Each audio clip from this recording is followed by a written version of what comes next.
Bueno, hay otro asunto y es que no he podido entender, Próspero, no sé tú qué piensas, por qué cuando nos enfermamos físicamente vamos tranquilamente donde un profesional, pero la enfermedad financiera genera tanta angustia, tanta vergüenza, vibramos tan bajo como en la energía. Yo creo que tú lo has podido evidenciar, como que nos enfermamos físicamente y vamos a urgencias. Sí, es que, ay, ¿cómo te lo explico? Es que es tan común enfermarse y es como socialmente aceptado. Ah, me enfermé, tengo gripa, entonces estoy incapacitado y ya. En cambio es, no tengo plata, estoy quebrado, estoy jodido y llevado del HP. Eso sí, eso es más avergonzante.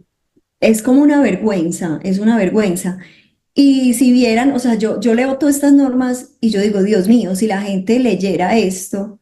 Bueno, entonces vamos a hablar, sí, nos genera mucha vergüenza estar en situaciones financieras difíciles, sin embargo, lo bonito del asunto, y me encanta leer estas normas, porque aquí, pues, por ejemplo, les adelanto que la ley de insolvencia es, o sea, es tan humano el asunto, en esto me encanta el ordenamiento jurídico, es tan humano que en la ley de insolvencia, por ejemplo, primero nos preguntan qué necesitamos para vivir nuestra vida.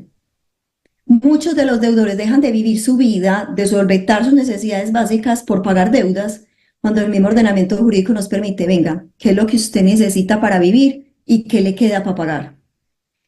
Esto no significa que yo esté diciendo no paguemos, no honremos las deudas, no. Yo pienso que las deudas y las obligaciones se pagan desde la conciencia y no desde el miedo. O sea, generándole miedo al deudor, no paga. El deudor paga cuando hay conciencia.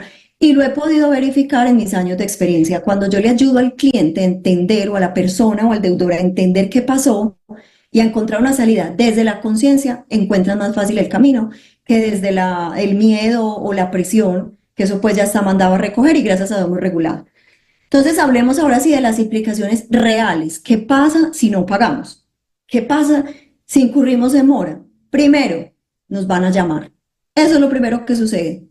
Entonces, ¿qué va a pasar? Pues que vamos a tener que estar recibiendo llamadas donde nos dicen, bueno, hágame el favor de pagar, ¿qué le pasó, señora? ¿Qué le sucedió? Bueno, eso es lo primero que va a pasar.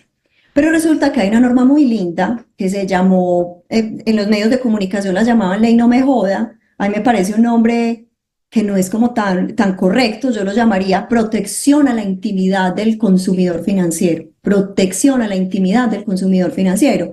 Y es que pues la gente se agotó de recibir llamadas los lunes festivos, 3 veces al día, llaman, por ejemplo, como nos contaban estos días Luzda Próspero, no sé si recuerdas que la llamaban a ella que porque conocía al otro. Bueno, resulta que todas estas cositas ya fueron reguladas por la ley 2300 del 2023. ¿Qué significa eso? Que si ya tuvieron contacto conmigo, que fue efectivo, pues esta semana no me pueden llamar más.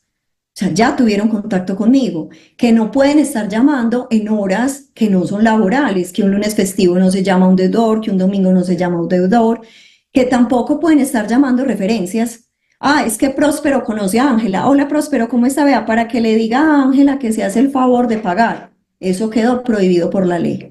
Entonces, para que tomemos nota que la ley 2300 del 2023 reguló estos asuntos y si bien nos llaman a cobrar, pues no es de la manera tan angustiante que era antes de esta norma. Entonces, segunda implicación, nos pueden iniciar un proceso ejecutivo.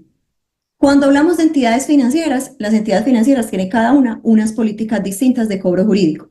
No todo lo envían a cobro jurídico, hay algunas cosas que no, que simplemente la mandan a cobranza prejurídica, pero generalmente las entidades tienen unas políticas de cobranza prejurídica y de cobranza jurídica.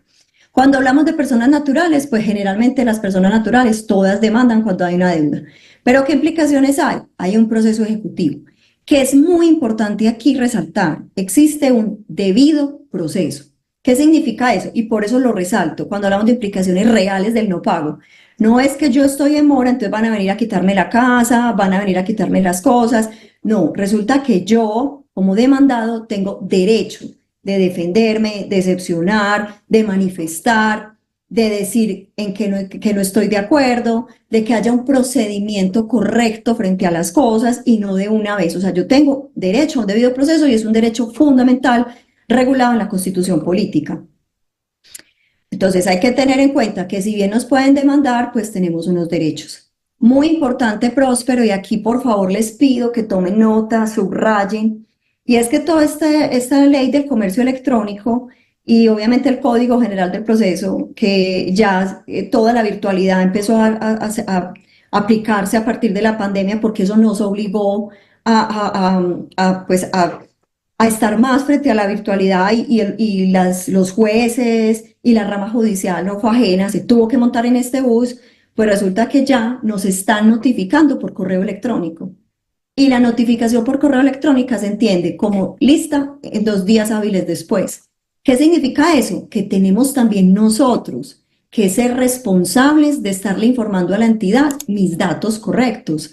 Porque entonces si yo no doy mis datos correctos, dejo un correo viejo y el correo nunca lo abro y resulta que la entidad me demanda y demuestra que ese correo llegó, pues es como que prácticamente se me fueron los términos.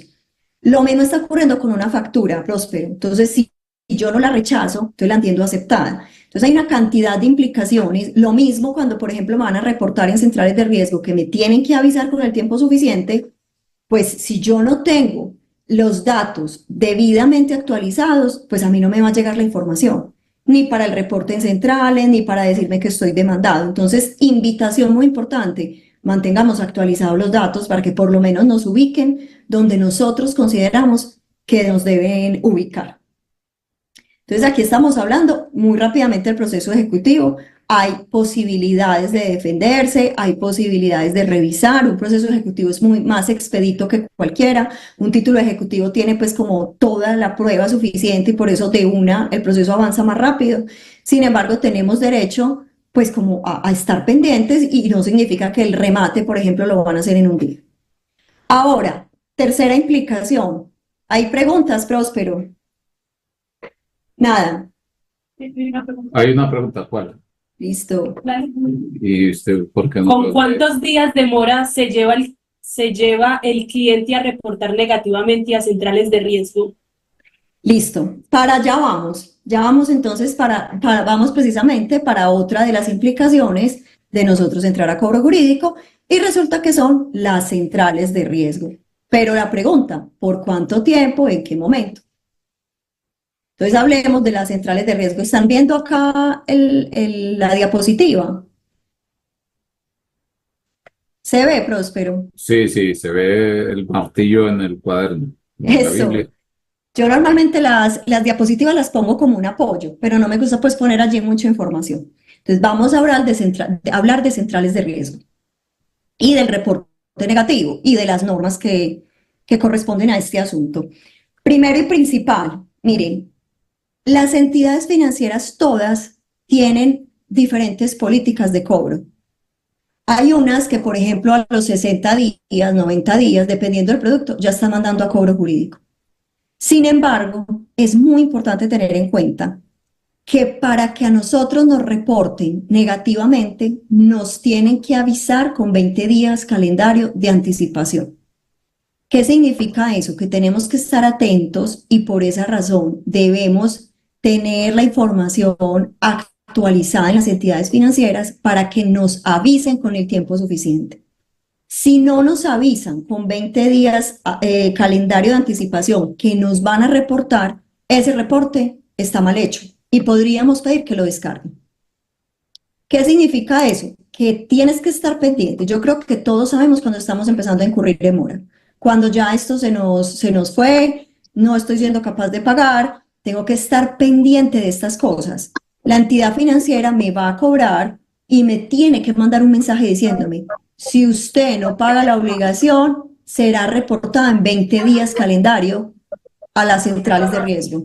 ¿Qué significa? Que nosotros como consumidores financieros, que nosotros como deudores tenemos derecho a saber que nos van a reportar. ¿Por qué? Porque nosotros tenemos derecho a ir a pagar para evitar el reporte, a demostrar que ya pagamos, a decir que no estamos de acuerdo. O sea, es obligación de la entidad financiera informarnos con 20 días. Entonces la respuesta es, te van a informar que te van a reportar. A veces nosotros somos muy tranquilos, no revisamos eso y ahí es donde se presenta el inconveniente. Me ha pasado, Próspero, y he pedido derechos de petición donde han tenido que bajar reportes y a todos ha tenido que bajar reportes porque la entidad no notificó correctamente, porque no informó que se iba a reportar. No sé si con eso contesto la pregunta. Me gustaría, por favor, que la persona me dijera sí, sí contesto con eso la pregunta. Esperemos a que nos diga.